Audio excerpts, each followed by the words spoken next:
tàmbalee tey suñu beneen live bi ci situation bi nga xamante ne ni Sénégal yëpp teg nañ ci seen bët ñëpp yëg nañ ko muy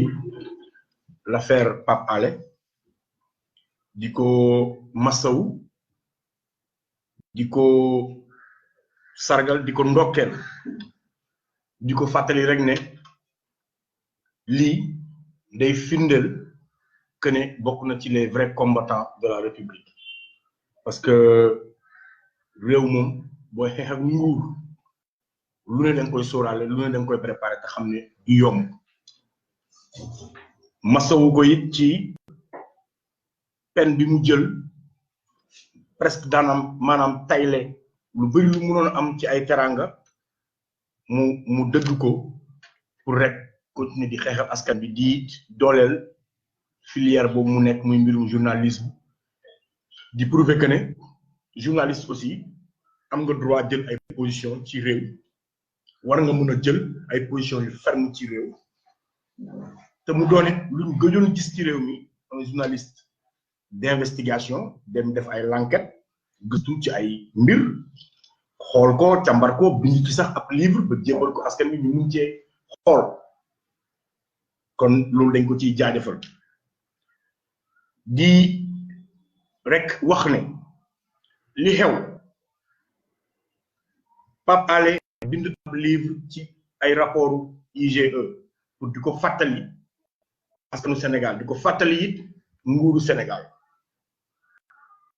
réponse bi ci état bi am mooy seet nuñ ko ci xoqatalee nuñ ko ci indilee ay problème nuñ ci yàqee deram après da nga naan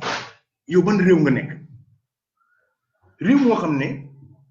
quand des citoyens s'organisent quand des citoyens se battent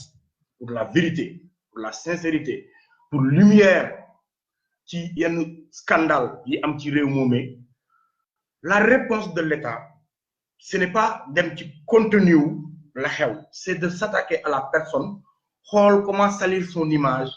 xool comment le décrédibiliser xool comment yàq deram yàq ay affaire am après tu te dis mais c'est dommage que nos leaders comprendre luñ dara quand l'État du Sénégal Macky Sall bi muy def campagne électorale mu ne damay renforcer en moyens en équipe en équipement les cours de contrôle de l'État pour que képp ku ñu dénk alal réew mi ñu gën ko mën a càmbar gën ko mën a saytu tourner ci même discours boobu ne partisan yi bu ngeen yeboo ngeen xam ne du ma ci làq kenn képp ku ci am lenn lu ñu la taxal lu ñu la tumaal dinaa bàyyi justice mu def liggéeyam na mu ko waree du ma ci intervenir pour quoi que ce soit waaw rapport IGE kon bu génnee ñun askanu Sénégal liñ ciy xaar mooy mu am ay résultats yu antu mais li am en réalité mooy nguuru Sénégal non seulement fulaalul rapport yi parce que def ca lam ca war a def communiqué wu ca lam ca war a communiqué mais dañoo gis ay voix autorisées yi demee comme Boun Abdallah Dionne naan ay tubaab la yu nekk ca France tugal def seen ay rapport wax ko lii fulaalu yi ça veut dire l'État du Sénégal mi ngi non seulement dépenser suñu xaalis pour ces corps de contrôle mais en même temps l'État du Sénégal à travers la voix de son ex-premier ministre est en train de décrédibiliser des corps de contrôle de l'État c'est grave c'est-à-dire corps de contrôle de l'État mooy maanaam ñi nga xamante ne ñoom ñooy saytu ñi nekk ci mbirum nguur gi te ñu dénk leen alal ñeneen di saytu waa nguur gi ci seen bopp nee nañ ñooñu duñu dara ay tubaab la ñuy taxawaalu di wax ay wax mais est-ce qu'on se rend compte de la gravité de ce que Boun Abdallah Dionne a dit est-ce qu'on se rend compte de la gravité de comment l'État du Sénégal néglige l'importance du contrôle dans ce pays-là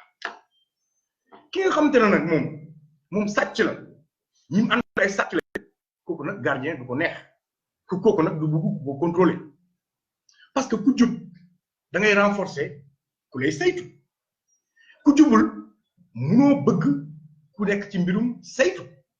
munoo fonk ku nekk ci ay mbirum saytu ñaata corps la ñu créé moom créé na sax corps pour corruption OFNAC Nafi Ngom Keïta ma fa nekkoon def na ay rapport mais rapport yëpp ñu ngi ci ay tiroir alors que tout le monde sait que cour de contrôle de l'État yooyu bu ñu defee seen ay l'enquête ba noppi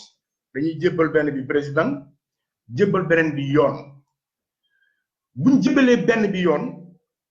mais yoon dafa war a autosaisir yoon dafa war a ne ok jébbal nañ ma rapport biñ ma jébbal y a des mises en cause am na diw ak diw ak diw ak diw justice dafa war a dem autosaisir sur ces questions dem jëli yi ñooñu laaj leen l'enquête leen boole ko ak rapport yëpp pour mun a xam lan la dëgg bi nekk ñu publier ko askan bi su mun a suivre traçabilité seen ay milliards fu mu jaar suñu xaalis fu mu dugg ak fu mu génn mais loolu yëpp amu ci justice bi en réalité président lay àddu quand la justice est prise en otage, quand la justice a les mains liées, quand la justice écoute et reçoit des ordres de l'exécutif, il y a un problème dans ce pays. Et nous sommes face à cela. Et pire, non seulement on ne respecte pas les cours de contrôle de l'État parce qu'ils ont fait des enquêtes, qui ak qui ñoo sàcc qui ak qui ñoo lubal qui ak qui ñoo def nangam justice non seulement deful liggéeyam mais ci kaw loolu Macky Sall ne léegi nag moom sax damay créer benn commission maanaam bu cour de contrôle defee l'enquête ba noppi jarul sax mu koy jébbal justice léegi na ko jox benn commission mais loolu tout le monde sait que c'est une façon de noyer le poisson c'est une façon de nous dire que day am dilettance ça veut dire que enquête yooyu du mës a egg du mës a aboutir jamais la vérité n'éclatera jamais parce que yeneen pays Afrique yi ko def yëpp on a vu l'exemple quand l'État crée des commissions pour ñu statuer sur des cas de corruption ou de malversation ou de détournement de fonds de deniers publics ou d'enrichissement illicite à chaque fois ces peuples-là n'ont jamais eu de réponse. Et Macky Sall est en train de nous faire, d'écrire le nom du Sénégal sur la liste de ces pays où il y a une totale impunité. Macky Sall est en train d'inscrire avec des lettres en or le nom du Sénégal sur la liste des pays les plus corrompus. Des pays où il n'y a aucune justice. Des pays où la justice est à deux vitesses, tenue en otage. Où la justice n'a aucune raison d'être parce qu'elle n'est pas capable de décider elle-même. Donc, nous, notre pays, notre cher Sénégal, est dans la liste et sur la liste, autant pour moi, de ces pays-là les plus corrompus au monde. Si ce n'est aujourd'hui le pays le plus corrompu au monde. Ça, c'est grave. Ça, c'est grave pour l'image du Sénégal. Ça, c'est grave pour les gens de valeur qui vivent dans ce pays-là et qui continuent à avoir ces valeurs et qui le prônent. Comme nous, askanu Sénégal, nos politiques, à cause de nos politiques, notre terre est souillée. Ils sont en train de souiller la peau, ils sont en train de souiller la réputation des Sénégalais. Nos hommes politiques sont en train de salir l'image du Sénégal,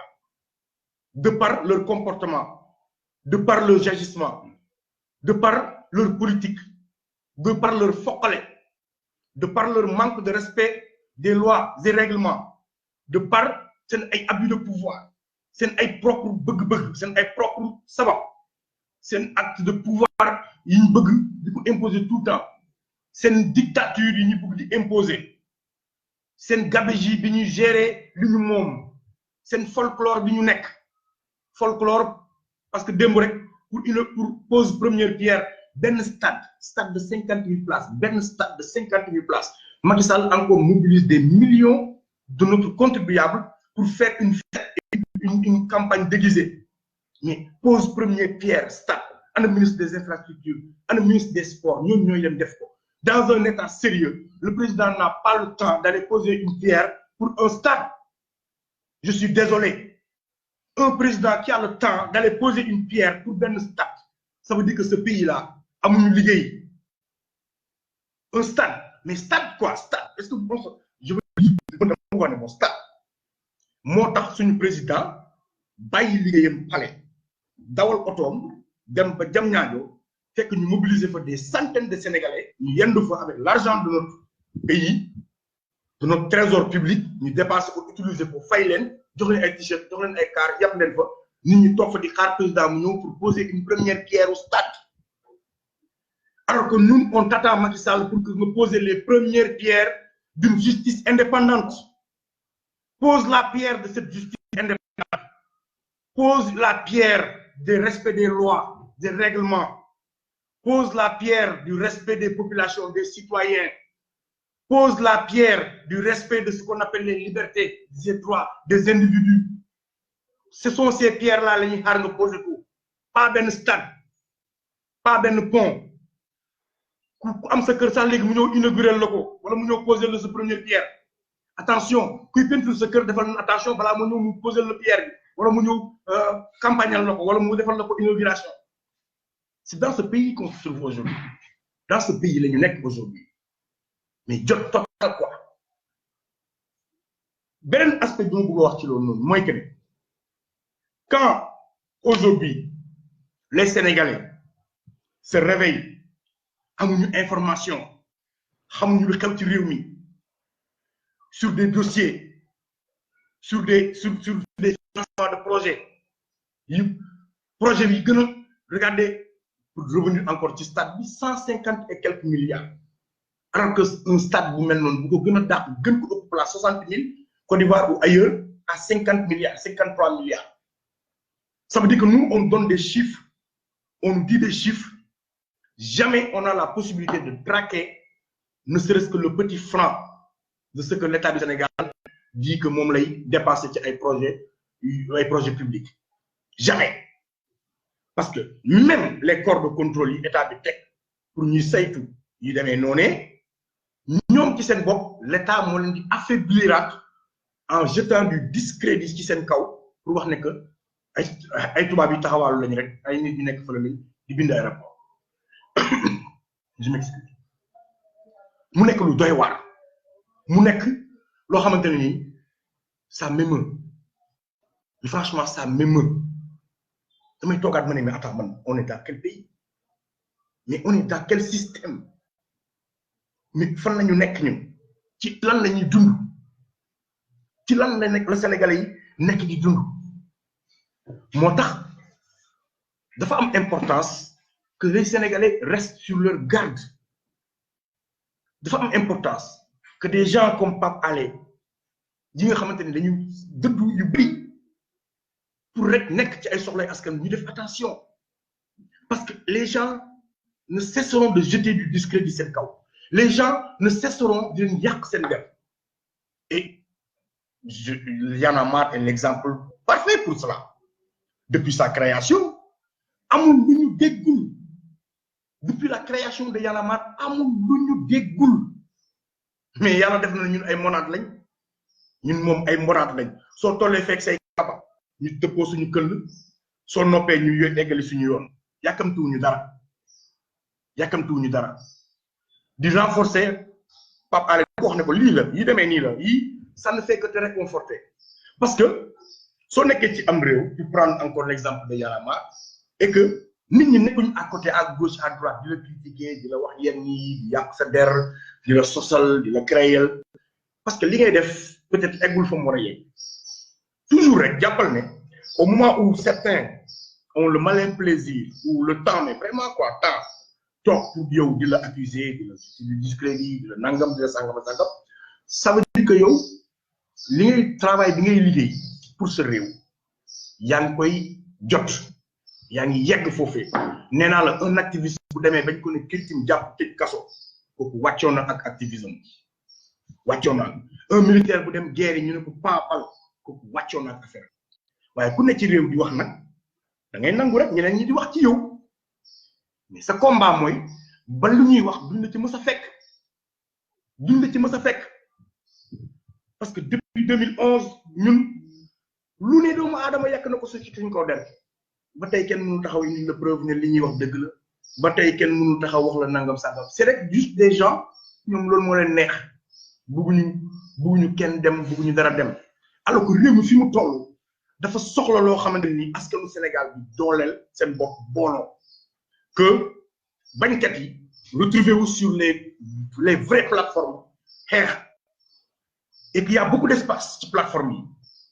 yi je rêve que chaque jour mu am une autre plateforme ou d'autres plateformes yuy demander à ce que ñu wàcc askan ci mbedd bi pour ñu mobiliser wu pour ñu xeex parce que loolu moom mooy intérêt Sénégal il faut que activistes yi xeexkat yi di fële fu ne et que président bi débordé du xam fan la nit ñi nekk il faut que sénégalais yëpp fu ñu ci toll kenn ku ci nekk ku am benn baat bu mun a indi ñaari nit mais soxla nañu ci combat bi wooteel nit ñi wuyu la nga wàcc nga bëj sa waar am na solo ku mu ci mënti doon ak fu mu ci nekk ak bu mu ci nekk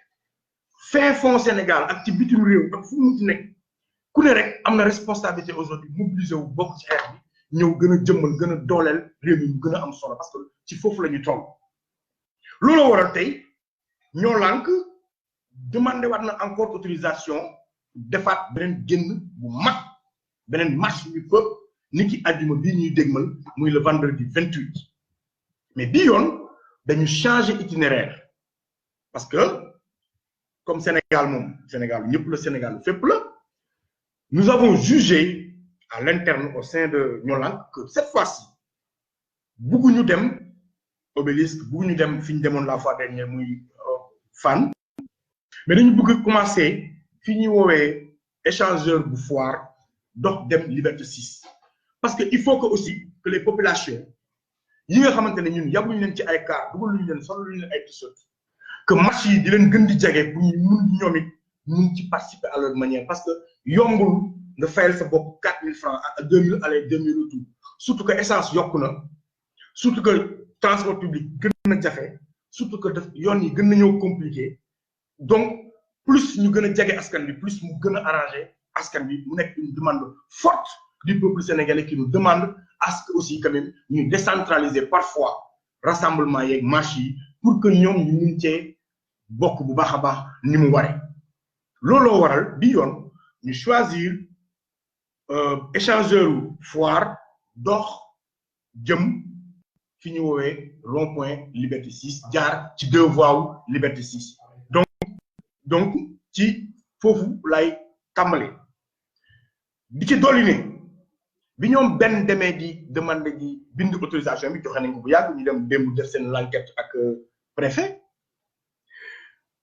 dama reetaan moo ma jàpp parce que on vient de se rendre compte qu'en réalité le préfet au Sénégal c'est juste un titre ce n'est pas une fonction c'est juste un titre ce n'est pas une fonction pourquoi parce que hier ñoom benn ils se sont retrouvés avec des agents yu liggéeyee ministère de l'intérieur pour ñu enquête leen ci itinéraire bi ñu tànn pour dem def suñu marche on s'est retrouvé que biir commissariat bu Grand Yoff fañ leen doon l'enquêter dafa am ay agents du ministère de l'intérieur yu fa ñëw pour xam naka la ak nan la donc ñun au Sénégal bu dee askan bi dañoo décider génn xeexal seen bopp xeex seen àq ak seen yelleef laaj li ñu moom toujours état bi mi ngi trouver ay moyens yu mu xoqatale même askan boobu yu mu bësee askan boobu ba la muy liggéey du ko mën a liggéey ca na mu waree waaye ñu wax rek que ne incha allahu rabbi jàpp benn ak ñoom Fatima jël seen temps téye leen de 10 heures du matin à 16 heures pour une enquête 10 heures du matin benn ñuy woon ci point de presse u aar lu ñu bokk mu quitté parce que mënu woon toog président pour dem wuy ji ci l'enquête 10 heures la fa jóge ba 16 heures mi ngi commissariat bu Grand Yoff parce que c'est le fantasme des autorités que de prendre le temps des citoyens parce que ñoom dañu am jot xam nga ñoom amuñu liggéey nos institutions yi fi nekk ministres yeeg yooyu ñoom ils n'ont pas de travail amuñu liggéey donc ñoom foog nañ ne les Sénégalais amuñu liggéey moo tax boo ñëwee sax def sa enquête pour une demande de marche ñu téye la fa de 10 heures à 16 heures ça veut dire 8 heures de temps xaw ma 6 heures de temps ñu téye ko fa des honnêtes citoyens yu am seen liggéey yu bëgg a ñëw demander une autorisation pour def seen doxu ñaxtu boo xam ne c'est une demande populaire c'est le peuple qui l'exige la cherté de la vie électricité peuple moo demandé à ce que ñëpp taxaw xeex des gens qui représentent ce peuple là bàyyi seen liggéey pour dem daw gaaw def l'enquête bi taf pare ca ñëw ñu téyel fa de 10h à 16h ay waxu caaxaan waxu kanam sa kanam loolu daf may permettre ma jàdd ci tuuti benn mbir mooy Aliou Sané coordinateur Y'en a marre ay bés mu yi ñu wees mu dem demander autorisation pour dem seeti Guy Marius Sagna ñu ne ko bindal lettre yokk ci sa carte d'identité mu bind lettre yokk ci carte d'identité ñu jox ko doyen des juges ñu tontu ko ne ko bokkoo ak Guy Marius Sagna tu n'es pas de sa famille donc amoo droit seeti ko donc je suis sidéré c'est-à-dire ñu ne ko yow doo mbokk Guy Marius Sagna quoi moo tax mënoo ko seeti c'est-à-dire Guy Marius Sagna non seulement dañ ko isolé mais dafa mel dañ ko dugal prison boo xam ne nii haute sécurité la pour les plus grands criminels ba kenn amul droit gis ko sous prétexte que Aliou Sané n'est pas sa famille amul droit à autorisation dem seeti ko voilà dans le pays bi ñuy dëkk aujourd'hui ñun Sénégal alors que Guy Marius Sagna ñun ñooy premier mbokkam ñun askanu Sénégal ñooy ay premier mbokkam aujourd'hui tout Sénégalais rêverait de pouvoir aller visiter ou rendre visite au national Guy Marius Sagna ku munti doon nag foo munti nekk waroon nga mun a jóg rek wàcc sa école dem jaar tribunal ñaan permis dem rencontrer Guy Marius seeti ko am nga droit bi parce que Guy amul famille Guy c'est le Sénégal sa famille Guy moomul boppam famille moomuñu ko ñun ñoo moom Guy ñun lay représenter c'est nous sa famille ñun ñooy mbokk ñun ñooy lu mu am ñun ñooy amam ñun lay xeexal ñun ñoo tax mu dugg ci kaso bi kon kooku ñun ñooy mbokkam parce que bu doon ay pexey mbokkam rek ay soxlay mbokkam rek mënoon dem liggéeyi comme tous les Sénégalais comme man comme yow comme kii di seetaan comme ñun ñëpp nekk ci liggéeyam nekk ci mbiram pour famille boobu ba boppam mais comme moom famille Sénégal la comme moom njabootam Sénégal la comme moom xalaatam yëpp Sénégal la mëbëtam ak yéeneem ak bëgg-bëggam sénégalais yi la moo tax famille boobu la doon xeexal ba tax ñu jàpp ko kenn ci famille boobu bëgg ko seeti ñu ne ko doo dugg seet ko voilà pays bi ñu nekk aujourd'hui voilà comment on veut salir l'image de Guy Marius Sagna looloo waral gars yi vraiment mais ce vendredi là lañ def vendredi bële passé suñu rassemblement bu mujj bii ñeent yoon lañ bëgg a gis ce nombre la dañoo bëgg bu ñu taxawee ci pont bi di dem rond-point Liberté 6 bëgguñu gis dara lu dul ay bopp doomu adama sortons massivement mais nañu génn en masse nañu génn ba kenn du xaj ci yoon bi parce que c'est impératif parce que lu tax mu impératif mooy que ne bu ñuy romb buntu camp pénal di dem bu ñuy romb buntu camp pénal et on espère que ñun en toute responsabilité nous prendrons nos dispositions nous demandons à la foule de vraiment respecter ce passage bu ñuy jaar buntu camp pénal dañu bëgg Guy Marius Sagna dégg que ne le Sénégal est sorti pour lui il faut que Guy Marius fi mu toog mu dégg que ne le Sénégal est sorti pour lui que les Sénégalais sont sortis pour lui que fi mu nekk mu wéetu fa ginnaaw moom lañ jàpp téye ko waaye ñun ñëpp a koy dund penu Guy Marius Sagna ñun ñëpp ñoo koy dund il faut que Guy xam ne penam wéetu ci ñun ñëpp a koy dundandoo ak moom na bruit bi jóg nañu dégg bu baax mu nekk en toute responsabilité nag c'est important que l'État prenne ses dispositions qu'il sécurise ni mu waree parce que autorisation woowu nekkatul débat Sénégal léegi autorisation moom nekkatul débat on a notre autorisation def nañ li ñu war a def loolu nekkatul sax lu ñuy xalaat li ko waaj a ko mais que nañ sécuriser mais que askan bi incha allah nañu wane fermeté bu ñuy romb phase boobu pour egg Liberté 6 avant ñuy def suñu ay allocution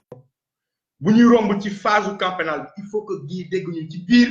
cellule terroriste bi ñu ko dugal maanaam pax bi ñu ko dugal roq bi ñu ko nëbb ñoom nëbb ko jant bi ba amul lumière ay santeem xamuñu fu mu toll condition mi compliqué na lekkul ba suur naan ko màndi kenn gisu ko kenn seetu ko fa mu toog ci roq bi muy dégg ne askanu Sénégal ñi ngi manifester pour moom muy dégg ne askanu Sénégal ñi ngi xeex pour moom moom la ñuy jàpp waaye peine bi ñun ñëpp koy bokk tëdd gii yow la ñuy jàpp mais peine bi ñoo koy bokk tëdd parce que tant que génnoo ñun duñu génn tant que génnoo ñun duñu jug tant que génnoo ñun duñu toog tant que nekkoo si jàmm ñun duñu am jàmm parce que sa jàmm mooy jàmmu Sénégal sa jàmm mooy suñu jàmm incha allahu rabbi Sénégal rendez-vous est donné ce vendredi muy le 28 na dëkk bi xonkaat cur na dëkk bi xonkaat cur morso yu xonk yi t-shirt yu xonk yi pantalon yu xonk kawas yu xonk mbaxane yu xonk na lépp xonk ñu génn ñun ñëpp doxee pont ba jëm camp pénal jëm rond-point Liberté 6 te bu ñuy romb camp pénal na coow li jóg ba gii xam ne Sénégal jógal nañ moom moo ñu jógaloon ñu téye ko nañ ko jógal ba mu xam ne jóg nañ et c'est important les gars ki la jógal da nga koy jógal gii yaa ñu jógal dinañ la jógal la Sénégal dinañ la jógal te leer na ma ne Sénégal dinañ la jógal tali bi dina xonk cur klaxon yi dina bëri bool yi dinañ ko tëgg sifflet yi dinañ ko mbii di nga ñu dégg yow gii pax biñ la dugal nëbb la jant bi di nga ñu dégg dinañu romb te di nga ñu dégg laataa ñoo def suñu allocution dama ne la phase bi ñuy romb muy camp pénal gii di nga ñu dégg comme mënuñ laa seet si ñun di nga ñu dégg ñun ñu wéy la sargal la yëkkati la rang bi nga toll yu raaw héros national Sénégal foofu laay yem ak yéen tey di leen jox dig daje ay bés ndax bu ñu jegesee rek dinañ ñëwaat ci yeneen i info dinañ ñëwaat ci beneen waxtaan waaye jàpp leen ne rek bu kenn tay bu kenn ragal bu kenn tiit bu kenn jaxle bu kenn amulooy ragal man de dama doon dox tey ci suba anecdote bu ma leen nettali sama benn xarit bu paa ma dajeeg moom ci oto mu ne ma match bi ngeen di waajal de je veux venir avec mon fils parce que sama doom 5e secondaire lay def mais nee na ma il a envie de participer ci le rassemblement ou les marches pour Guy Marius Sagna pour que ëllëg qu'il puisse raconter à ses petits-fils que quand on marchait pour un héros national comme Guy Marius Sagna moom bokkoon na ci mais Thiat est-ce que suñu ñëwee yoraa ma ne ko père bul yàqal sa doom mu rentrer dans l'histoire bul yàqal sa doom mu rentrer dans l'histoire parce que aujourd'hui c'est se faire honneur que de marcher pour un héros national quand notre président va marcher pour Charlie Hebdo quand notre président va marcher pour Kobe Bryant quand notre président présente ses condoléances aux Américains nous les Sénégalais nous marcherons pour notre héros loolu la foofu la ñu toll ñun les Sénégalais nous marcherons pour notre héros ñun Guy mooy suñu Charlie Hebdo ñun Guy mooy suñu Kobe Bryant ñun loolu lañ xam ñun li ñu moom ñun lañ xam donc je dis à ce vieux indil sa doom bi mu ñëw bul ko yàqal mu rentrer dans l'histoire parce que ëllëg dans 100 ans il racontera à ses petits-fils que moom bokkoon na ci ñi marchons pour la liberté du héros national Guy Marius Sagna et je demande à tous les parents de faire même parce que jàmm la ñuy woote marche yi c'est pacifique bu leen kenn yàqal histoire ñëw leen liggéey et ku bokkul ci biir marche bañ xoxotal Guy ba mu mujj comme Blondin Diop xam nga tey Blondin Diop la nouvelle génération xamuñu ko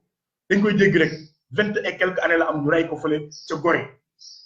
mais ñun ñuy fekkee tey nag jamono yi Guy Marius Sagna est-ce que on va accepter que Guy soit le prochain Blondin Diop parce que suñu responsabilité la ñi bi Blondin di gaañu di ñu koy faat ci biir Gorée ñi bokkoon ak moom génération c'est leur responsabilité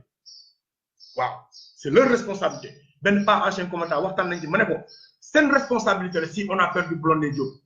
effectivement c'est vrai on ne s'est pas mobilisé le peuple était très frileux mais aujourd'hui c'est la responsabilité de ces Sénégalais là yiy dund ñun ñi ñëpp su fekkee ne Guy nax saay na biir kaso c'est le prochain Blondin Diop ñun bu ñu ko seetaanee ñun ñoo ko seetaan ñun et face à l'histoire nos petits-fils nous demanderont des comptes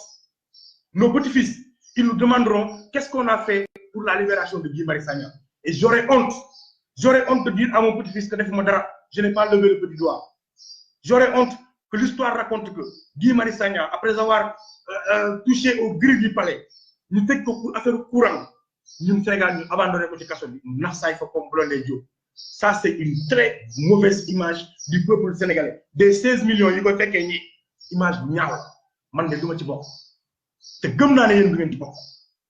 kan moo ñemee gàddu responsabilité seetaan Guy Marius Sagna mu doon le prochain Blondin Diop au Sénégal ci suñu génération bi kan moo ñemee endosser cette humiliation pour les générations futures parce que l'histoire retiendra et que les gens sont en train d'écrire. Il y a le devoir de mémoire. Aujourd'hui, ce dont on doit se rappeler, c'est que les Sénégalais se sont mobilisés comme un seul homme pour libérer le prochain Blondin Guy Marius Sagna. Donc, rendez-vous le donné à Ibus, mardi, mercredi, jeudi, mercredi ou jeudi. Nous allons jox benen dig dalé ñu waxtaan ak actualité li xew xeyna fi bobu ndax xamna né mom nguur gi mom chaque jour actualité am chaque jour mu tek gas chaque jour ñu jaxan chaque jour ñu def ay yef chaque jour ñu am lu ñu wax ñu leen tok fi di wax ba suba duñ fi paré duñ fi joggé waye jappalé ni rek inshallah mercredi ou jeudi ci benen live ñu jano wat waxtaanat fatali wat len itinéraire bi fatali wat len li ñu taxa jog muy jamm waye Sénégal am fermeté ses représentants xéxal ko inshallah rabbi lepp lu fi juumon nak sama ndëngte la ndax doomu aadama la rek ma ngi jégalu ñëpp di jéggal ñëpp di balu ñëpp ak di jaajëfal tamit ñëpp di ñëpp ñi teewlu di wax diaspora bi s'il vous plaît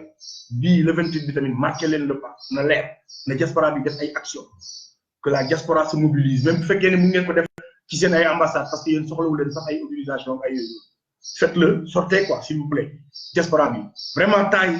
la diaspora elle est remarquable. On sent vraiment la diaspora. On sent la diaspora. Du rek ay wax. Yéen a ngi génn yéen a ngi def ay action. On vous sent et on vous supporte et c'est ça qu'on attend de vous. C'est ça qu'on attend de notre diaspora. Du rek ay Western Union. On attend aussi ça. Et ça c'est important. Et vous êtes en train de le faire. Nous vous exhortons à continuer sur